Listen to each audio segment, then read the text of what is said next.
Bike के धक्का देला बोलेरो झने मृत और झने गुरुतर।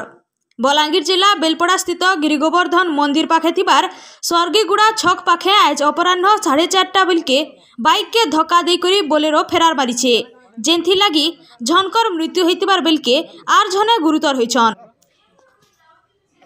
सूचना हिसाबे बेलपड़ा थाना कलची कचार गाँव रवि राउत और प्रशांत राउत केहनी काम लगी बेलपड़ा आईथिले। ताकर काम सारिकरी दुही लोक घर के फिरुथिले। तेबे से समय के बेलपड़ा स्वर्गीगुड़ा छक पाखे पछुआड़ू बोलेरो धक्का देथिला, जेंथि लागी दुहे छिटकी पड़िथिले।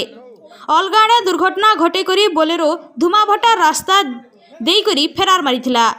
पाखर लोक माने युवक दुही लोक घटना ठानु उद्धार करी पाखर गोष्ठी स्वास्थ्य केन्द्र के नैथिले। दुई जन को बेलपड़ा ने प्राथमिक चिकित्सा कला परे बलांगीर के स्थानांतरित करा जितिला। तेबे बलांगीर डाक्तरखाना के नेबा बाटे प्रशांत राउतकर मृत्यु होइतिबार खबर मिलिछे।